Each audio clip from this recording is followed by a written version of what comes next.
नमस्कार साथियों, स्वागत है आप सभी का। आज के वीडियो में हम जानेंगे कि ओपीएस पुरानी पेंशन योजना में सेवानिवृत्ति रिटायरमेंट के बाद क्या क्या लाभ मिलेगा, ओपीएस की गणना कैसे की जाती है, साथ ही साथ सेवानिवृत्ति के समय आपको कितना पेंशन मिलेगा। कर्मचारियों की सेवा काल के आधार पर पेंशन की गणना कैसे होगी, कितना पेंशन मिलेगा, इसके बारे में डिटेल में जानेंगे। तो चलिए शुरू करते हैं आज का वीडियो। कोई भी कर्मचारी पूरी सेवा के बाद जब सेवानिवृत्त होता है, रिटायरमेंट होता है, तो उसको मुख्य रूप से ये लाभ मिलते हैं। एक मुफ्त सेवा उपादान जिसे ग्रेच्युटी भी कहते हैं, अवकाश नकदीकरण, समूह बीमा योजना, जीआईएस और जीपीएफ की जमा राशि ब्याज सहित मिलती है।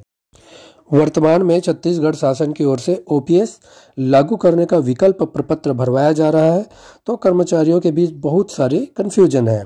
तो इससे संबंधित जानकारी अगर आप देखना चाहें तो गूगल में सीजी पेंशन करके टाइप कीजिए और टाइप करने के बाद आप देख पाएंगे कि सीजी पेंशन का जो वेबसाइट है, पेंशन पोर्टल, इस तरीके से उसका लिंक हमारे सामने आ जाता है। और इस लिंक पे जैसे ही हम क्लिक करेंगे, छत्तीसगढ़ शासन जो पेंशन निर्धारण के संबंध में अलग अलग नियम, नीति, निर्देश, पात्रता क्या निर्धारित है, यह सभी दिख जाएंगे। यहाँ पे आप देख पा रहे हैं इसका जो डैशबोर्ड है और बहुत सारे ऑप्शन है इसमें। साथ ही साथ यहाँ पे पेंशन कैलकुलेटर दिया हुआ है। आप अपने पेंशन का गणना यहाँ कैलकुलेटर के माध्यम से कर सकते हैं।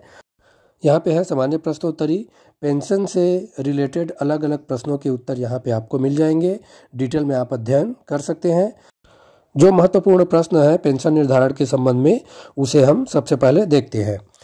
यहाँ पे देख पा रहे हैं आप सेवानिवृत्ति होने पर कौन कौन से परिलाभ प्राप्त हो सकते हैं। इसके पहले हमने बता भी चुका है कि पेंशन, मृत्यु सह सेवानिवृत्ति उपादान, परिवार कल्याण निधि में जमा, समूह बीमा योजना की राशि मिलती है, सामान्य भविष्य निधि का अंतिम भुगतान,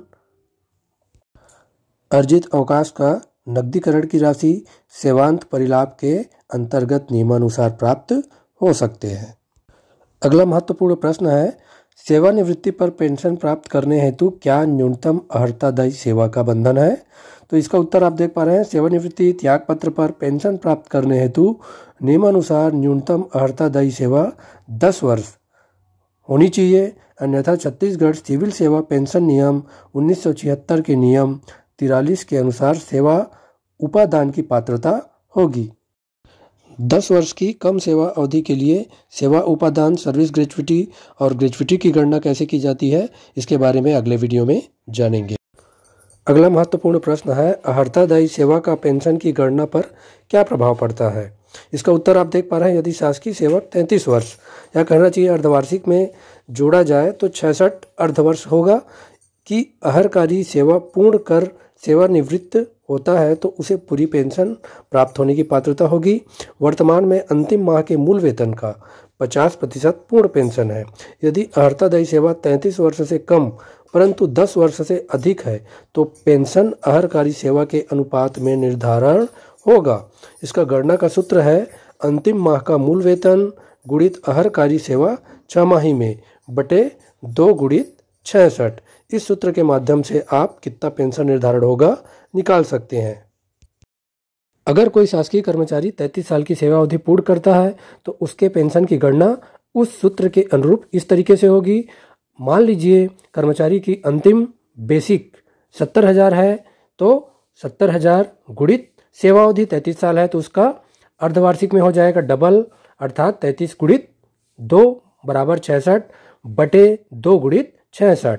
इस तरीके से कैलकुलेशन करने पर उसका पेंशन का निर्धारण 35,000 होगा। साथ में जो प्रचलित डीए या कहना चाहिए डीआर, डियरनेस रिलीफ, महंगाई भत्ता होगा, वह भी उसमें जुड़ जाएगा।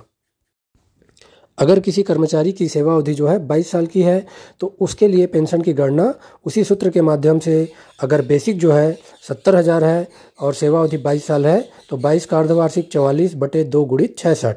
इस तरीके से 23,333 प्लस डीए जो है डीआर, उसे जोड़ लिया जाएगा। अगर किसी कर्मचारी की सेवा अवधि जो है 11 साल की है तो उसके लिए पेंशन की गणना उसी सूत्र के माध्यम से इस तरीके से होगी, बेसिक 70,000 गुणित 11 साल सेवा अवधि का अर्धवार्षिक 22 या 11 गुणित 2 तो 22 हो जाएगा बटे 2 गुणित 66 बराबर पेंशन की गणना इसकी होगी 11,666 रुपये। साथ में जो डी आर है डियरनेस रिलीफ वह भी उसमें जुड़ जाएगा। इस तरह से आप अपनी सेवा अवधि के अनुरूप जो भी बेसिक होगा उसके अनुरूप एक अनुमानित रूप में पेंशन की गणना निकाल सकते हैं। बाद में जो भी बेसिक निर्धारण होगा उसके अनुरूप आप पेंशन का निर्धारण कर पाएंगे। साथ ही साथ पेंशन पोर्टल में कैलकुलेटर है उसके माध्यम से भी गणना कर सकते हैं। तो आज के वीडियो में इतना ही। नेक्स्ट वीडियो में हम जानेंगे कि सेवा उपादान, सर्विस ग्रेच्युटी और सेवानिवृत्ति उपादान ग्रेच्युटी क्या है, उसकी गणना कैसे की जाती है। वीडियो कैसा लगा इसके बारे में आप कमेंट्स करके अवश्य बताइए। साथ ही साथ अपने साथियों के साथ ज़्यादा से ज़्यादा शेयर करिए। तो मिलते हैं नए वीडियो के साथ। आप सभी का बहुत बहुत धन्यवाद। जय हिंद, जय भारत, जय छत्तीसगढ़।